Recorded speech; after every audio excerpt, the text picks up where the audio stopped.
What's up, grinders? Welcome back to the channel. So today I wanted to check out this post with you all. It's on the ALG Mandarin subreddit, and it is titled 1200 hour update level 4 done onto level 5. So the person who posted this, and I've been following them for a while, have been learning Mandarin Chinese using the ALG method, okay? Now, why is this interesting to me? Well, as many of you know, I have been learning Spanish using this very said method, but Spanish is a language which is called a Category 1 language. Essentially, it's the easiest native language for a native of English to learn, okay?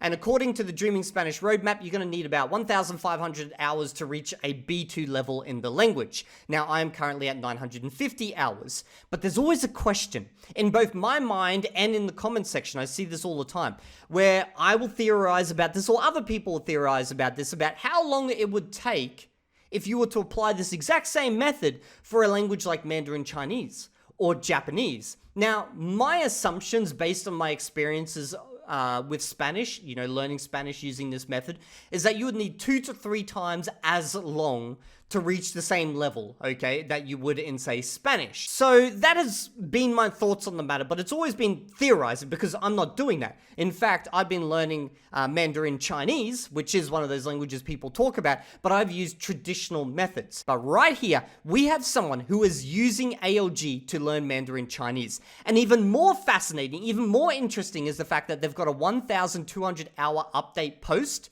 and I have been tracking my hours spent with Mandarin Chinese. I'm at 1,400 hours. Now, I do need to state that this is probably off by either give or take 200 hours. The reason being is because I didn't always track my journey with Mandarin Chinese. There was segments of my journey where I just didn't track because I never thought I'd be doing a fucking YouTube challenge about it, okay? But I have had multiple instances over the years where I did track my hours because I like to track something. So I'm roughly at 1,400 hours, although that may actually be 1,200 or it may be 1,600. But we can now do a comparison. Does 1,200 hours of Mandarin Chinese using the ALG method equate to the same as, 1,400 hours using what ALG people would term manual methods, being a manual learner, traditional study, etc. Is there a comparison between the two? Let's get into this post. The great thing is I know all the stuff that he's talking about in here. So he started his Mandarin experience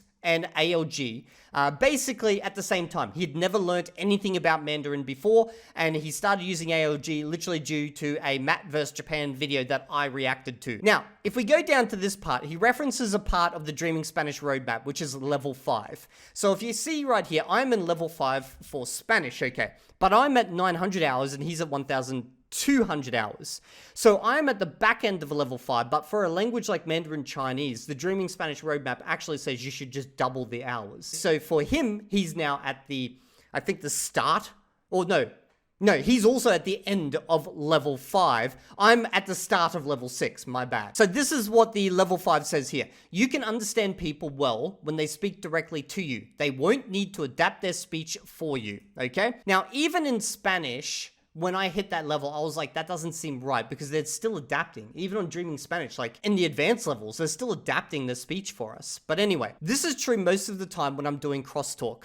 I would say that for most day-to-day stuff of talking about TV shows, music, etc., I have not had to ask my crosstalk partners to rephrase since I hit about 1,000 hours. However, one of my crosstalk partners was telling me about a complicated onboarding procedure for the new job she landed. I was asking her to explain many things. And also, when she was recently telling me a story where understanding the details very clearly was super important, I had to make sure I understood correctly several times, though I think I would have needed to do the same in English. So according to this person, they can understand conversations about TV shows, music, and stuff like that without any adaptation from their partner. I don't believe there's no adaptation there.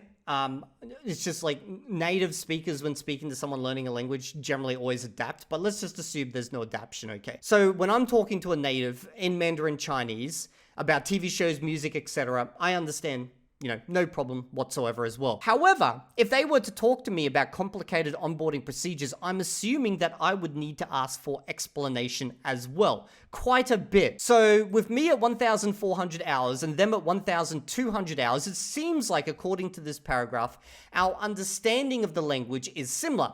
Okay, let's keep going. Now, the Dreaming Spanish Roadmap says you'll almost understand TV programs in the language because you understand so many of the words, but they are still hard enough to leave you frustrated or bored.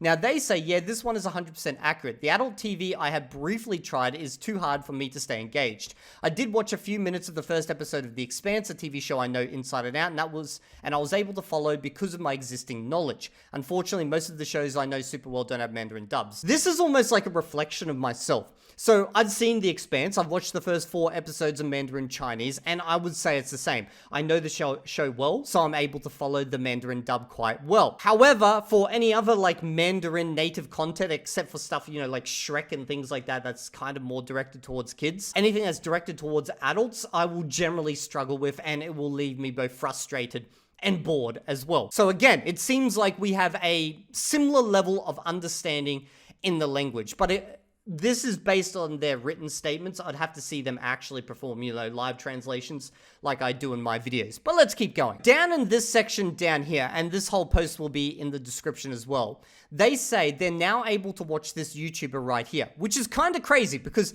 that is literally the YouTuber I did a react to in this video where I translated some of their content. They're a gaming YouTuber, okay? Maybe they watch my channel. Maybe they've seen my content. But anyway, they say here that they're able to basically follow along with this person. They've been able to get a lot of hours in, but they didn't specify how well they're able to translate what he says. And if you watch my video there, I translated accurately about 70% of what he said, although there was 2 sentences that I got wildly wrong. So again, sounds like kind of a similar level, and they're going to continue watching this YouTuber because they've enjoyed his stuff, and they're still watching this cooking content over here. And I get I get the feeling that they probably understand cooking terminology way better than myself because I hate cooking freaking shows, and we know from this video here when I tried to translate some cooking stuff, it didn't go too well. There was a lot of like food words that I didn't know. So overall, okay, I feel like I'm either slightly above them or equal to them in my understanding of Mandarin Chinese, and I have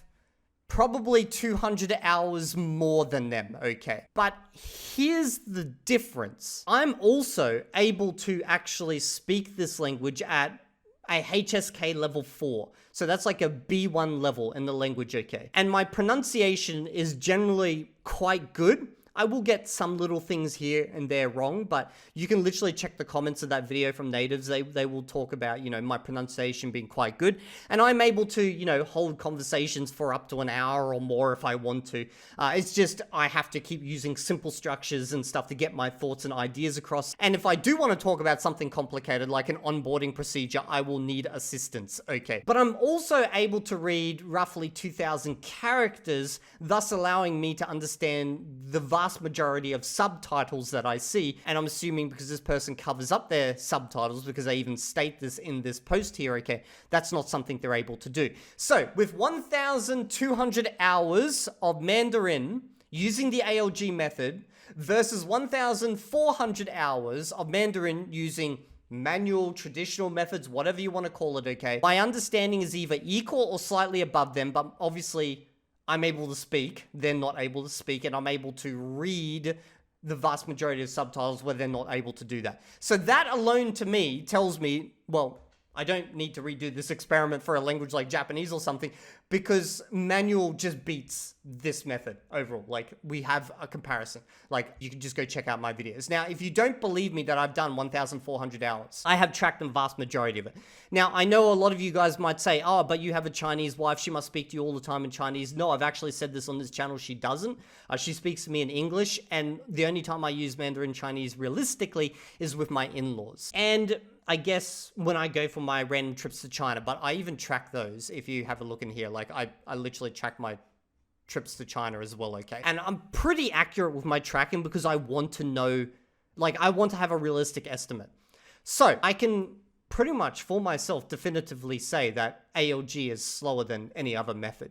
Now, maybe when this person reaches, this is what I want to see, okay, at 2,000 hours, because this is when they'll start speaking. At 2,000 hours, I hope they keep posting. And if you see this, retrograde in Mercury, if you see this, please keep posting, because at 2,000 hours, I will be posting, okay, my Mandarin journey.